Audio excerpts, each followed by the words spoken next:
Normally I would do a rapid roadside review on this car, but this belonged to my recently passed mother-in-law.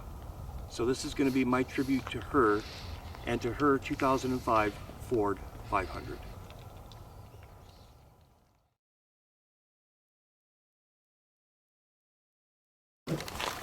Under the hood we have a double overhead cam 3-liter V6 that produced 203 horsepower, 207 pound-feet of torque. All that through a multi-speed automatic transmission. You can only select 2 gears, drive and low, inside the cabin. Since this is the limited trim, everything is cladded in leather, or leather-like soft materials. This has a 2-driver memory for the power seating. It's got tilt telescoping wheel, got analog gauges, and right in the middle there's an LCD readout that tells you your fuel level and all that good stuff. Also comes with a nice analog clock, air conditioning, CD player, AM, FM. This is all pre-Sirius XM when it came really popular. The interior is very similar to other cars of the era, such as the Chrysler 300C, the Dodge Charger, and the Chevy Impala. The material and the layout, pretty much on par with that.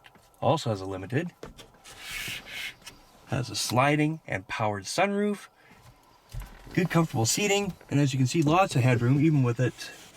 I'm about 5'11", so I got, that's about 1.5 inches, not bad. The back seat is where this really shines. I'm fully reclined back, lots of headroom, lots of room to maneuver around. Got mat pockets on either side, the heat vents are right here, and unfortunately this also comes from the era before USB was standard in just about every other vehicle. Center console gives you decent sized cup holder and extra storage. Very comfortable. And got the headrest back here as well, and more than enough room to seat 3 across. Driving wise, it's a little floaty. I mean, this is a full-size car from the early 2000s, and if there's one thing Ford was good at, was making a very floaty, very comfortable car. This one is best designed for long highway trips, not so much for speedy corners. The steering is fairly responsive. It's front wheel drive, so you actually feel where the wheels are going. This is still the hydraulically, power steering fluid.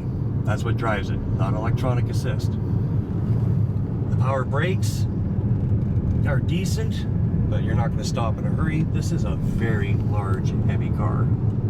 And I'd like to show you what's in the trunk, but there's some undiscovered family treasures in there, and best just leave them alone for now.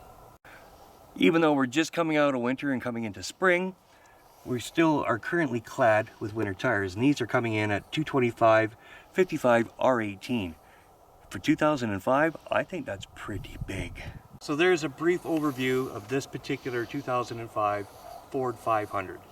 It comes from an era when Ford decided to name everything with the letter F. The Focus, the Freestar, the Flex, the Fiesta. And this would eventually turn into the Taurus that was just discontinued a few years ago. On the market, you can buy these from $500 or less, depending where you are and who you know. And some fairly good examples are going for about $2,000 and a little bit more. But those are extremely low mileage, well looked after, pristine examples. This one is priceless. Thank you for watching.